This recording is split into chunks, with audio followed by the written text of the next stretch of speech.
안녕하십니까. 저는 한국외대 LT학부 교수 임태훈입니다. 저는 오늘 코로나19가 글로벌 금융시장에 미치는 영향에 관해서 여러분들께 말씀을 드리고자 합니다. 최근 코로나19가 전 세계적으로 유행하며 글로벌 금융시장이 요동치고 있습니다.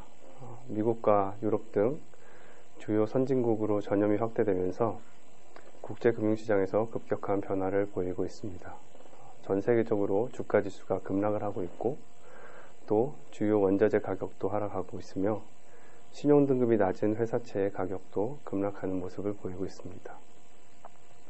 아직 코로나19로 인한 위기가 진정되지 않은 상황에서 코로나19 사태는 앞으로도 글로벌 금융시장에 매우 큰 영향을 미칠 것으로 예상이 됩니다. 코로나19가 어떻게 경제에 영향을 미칠 수 있는지 잠깐 정리를 하도록 하겠습니다. 코로나19는 전염성과 치명률이 매우 높은 전염병입니다. 집단 감염이 일어나서 의료 시스템의 과부하가 걸리는 경우 10% 이상의 치명률을 초래할 수 있기 때문에 각국은 강도 높은 방역 조치를 실행하고 있습니다. 이미 집단 감염이 일어난 상황에서는 이동 제한이 주된 방역 조치로 선택되고 있습니다. 이동 제한 하에서는 정상적인 경제활동이 어려워집니다. 이미 이동 제한 조치가 취해진 미국, 유럽은 경제 마비 현상을 보이고 있습니다. 아직 집단 감염이 일어나지 않은 상태라도 감염을 억제하기 위한 사회적 거리두기, 입국 제한 등의 조치는 경제활동의 위축을 야기할 수 있습니다. 그래서 이런 코로나19의 영향으로 인해서 주요 선진국은 2020년 큰 폭의 마이너스 성장을 보일 것으로 예상이 되고 있습니다. IMF에서는 전 세계 경제 성장률을 마이너스 3%, 그리고 선진국 경제 성장률을 마이너스 6.1%로 예상하고 있고, 국제 교역은 11% 감소할 것으로 예상하고 있습니다. 이 감소폭은 매우 큰 폭으로 2008년 글로벌 금융위기를 뛰어넘는 수준입니다. 이러한 마이너스 경제 성장의 주된 원인으로는 감염 확산 억제 조치로 인한 경제활동 전반의 침체를 볼 수 있습니다. 유럽과 미국의 주요국에서는 이미 이동 제한 조치로 인해서 수요가 큰 폭으로 감소가 했고, 그리고 또 생산활동이 멈춤으로 인해서 공급 측면에서도 큰 폭으로 감소가 일어나고 있습니다.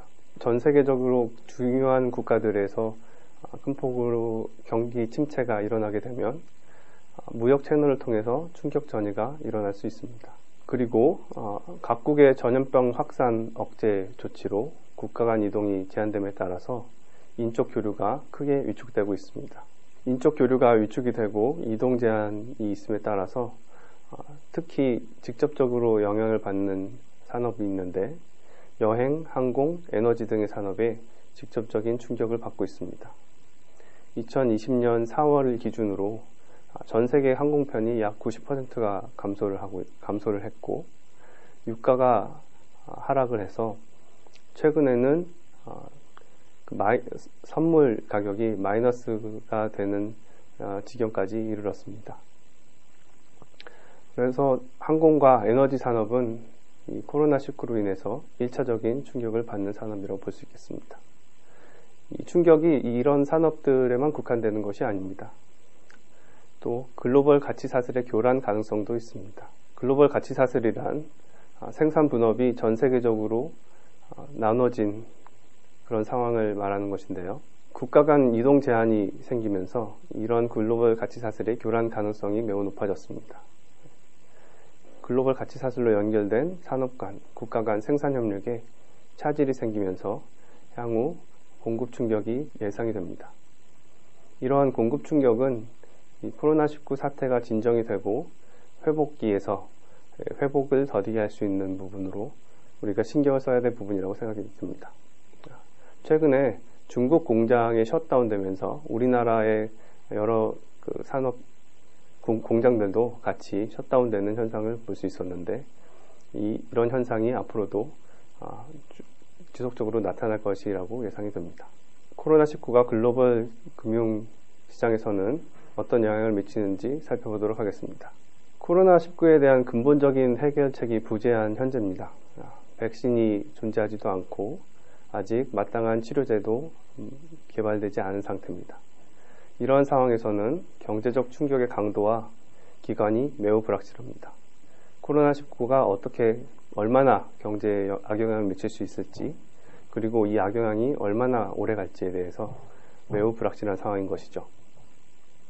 이러한 불확실성은 국제금융시장에서 불확실성 지표로도 확인이 가능합니다. 국제금융시장에서 최근에 불확실성의 급격한 증가가 보였습니다. 이렇게 불확실성의 급격한 증가가 있으면 위험자산의 매도가 일어나고, 그리고 안전자산의 선호 현상이 일어납니다. 또한 전 세계적인 경제 침체와 더불어서 금융시장의 경색도 예상이 됩니다. 전 세계적으로 경기 침체가 일어나게 되면 금융시장에서 돈을 빌린 기업들이 다시 그 대출금을 갚지 못할 수가 있기 때문에 금융시장의 경색이 예상이 됩니다. 특히 이런 경색 상황에서 신용등급이 낮은 기업과 국가들은 자금 조달 비용이 급격하게 상승하는 부작용이 일어나게 되는데요. 저신용등급의 기업과 국가들이 향후 금융위기를 촉발할 수 있는 위클링크, 그러니까 약한 고리로 작용할 수가 있겠습니다. 기업이 부실해서 도산하게 되는 경우 이러한 부실은 금융기관으로 이전이 될 수도 있는데, 금융기관이 전체적으로 부실하게 되게 되면 경기 침체가 다시 일어나게 되고, 경기 침체가 다시 금융기관의 부실로 이어지면서 악순환이 일어날 수 있습니다. 다음은 국제 금융시장의 불확실성의 급격한 증가를 나타내는 그래프를 보겠습니다. 국제 금융시장의 불확실성을 나타내는 지표가 빅스라는 지표가 있는데, 이 지표가 매우 가파르게 최근에 올라간 것을 볼 수 있습니다. 이 가파르게 올라간 순간은 상대적으로 짧았지만은 레벨이 2009년, 2008년도 글로벌 금융위기 때보다 순간적으로나마 높아진 것을 볼 수 있습니다. 금융시장의 불확실성 지표가 이렇게 갑자기 올라간 것은 코로나19로 인해서 늘어난 불확실성을 반영한 것으로 볼 수 있습니다. 신용등급이 낮은 기업들이 자금 조달 비용을 나타낼 수 있는 지표를 보도록 하겠습니다. 금융시장에서 경색이 일어났을 때 신용등급이 낮은 기업들은 보통 자금 조달 비용이 올라가게 됩니다. 특히 금융위기 때 이 자금 조달 비용이 매우 가파르게 올라가는데, 최근에 자금 조달 비용을 나타낼 수 있는 지표를 살펴보게 되면 3월 중순 이후부터 가파르게 올라간 것을 볼 수 있습니다. 이 그래프가 이제 2020년을 확대를 해서 이렇게 나타난 것인데, 이 원래 스케일대로 보게 되면 이 상승 속도가 매우 가파르게 나타난 것을 볼 수 있습니다. 그리고 또 여기서 볼 수 있는 것이 무엇이냐면 여행업, 항공업, 그리고 에너지, 이쪽 산업의 자금 조달 비용이 매우 가파르게 올라간 것을 볼 수 있습니다. 이 1차적으로 충격을 받은 산업들이 도산 우려가 매우 높다고 시장이 생각한다는 이야기죠. 그러면 다음에는 코로나19로 촉발된 금융위기 가능성에 대해서 살펴보도록 하겠습니다. 과거의 금융위기는 금융 시스템의 문제로부터 시작을 했습니다. 금융 시스템의 문제로 금융시장의 충격이 가해지고, 금융시장이 제대로 동작을 하지 않아서 경기가 위축이 되고, 그 경기가 위축된 것으로 인해서 다시 금융이 경색이 되는 이런 악순환이 금융위기 때는 보통 일어납니다. 현재 상황을 금융위기라고 보기는 어려울 것 같습니다. 아직까지 금융 시스템이 붕괴되는 현상은 관찰되지 않는 것 같은데, 그러나 앞으로 코로나19로 인해서 급격한 경기 침체가 일어나는 경우 금융 시스템의 약한 고리에서 문제가 생기고, 금융 시스템의 약한 고리에서 문제가 생기게 되면 금융위기가 시작이 될 수가 있습니다. 일반적인 금융위기에서 일어나는 것처럼 금융위기가 시작이 되면 추가적인 경기 침체가 발생할 수가 있고, 경기 침체가 가속될 수 있는 가능성이 있습니다. 이러한 금융위기를 사전 차단하기 위해서 주요국의 중앙은행 그리고 정부는 유례없는 대책을 내놓고 있습니다. 일례로 미국 연준, 미국 중앙은행은 회사채를 전혀 매입하고 있지 않았는데, 최근에 회사채 매입 프로그램 그리고 다양한 유례없는 대책을 새롭게 내놓음으로 인해서 금융위기를 사전 차단하기 위해서 많은 노력을 하고 있습니다. 위기가 글로벌하게 넘어갈 수 있는 가능성에 대해서도 살펴보도록 하겠습니다. 2008년 금융위기 이후에 신흥국의 외화 표시 부채는 꾸준히 증가했습니다. 그러니까 신흥국이 외국에서 외환을 많이 빌렸다는 얘기죠.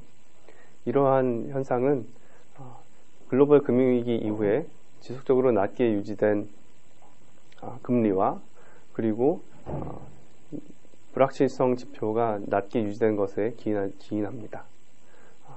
그런데 이렇게 빚을 많이 낸 국가들이 신용 경색이 일어나게 되면 다시 그 빚을 롤오버 할 수 없는 상황에 이르게 되고 채권의 만기가 돌아오게 되면 신용 등급이 낮은 신용국가는 신용 경색으로 인해서 위기에 직면할 수가 있습니다. 이러한 위기를 막기 위해서 이런 위기가 생기는 것 자체가 새로운 금융위기를 촉발할 수 있기 때문에 금융위기가 전 세계적으로 확산되지 않도록 국제적 공조가 필요하다고 할 수 있습니다.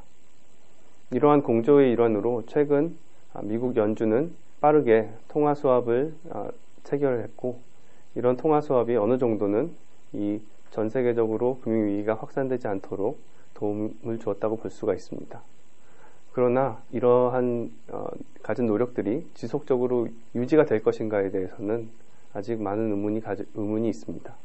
왜냐하면 각국이 국내 경제 문제 해결하는 데 일단 우선점을 둘 것이기 때문에 전 세계적으로 약한 국가들이 위기가 생기는 것을 얼마나 막아줄 수 있을지는 앞으로 지켜봐야 될 부분이라고 생각합니다. 이상입니다.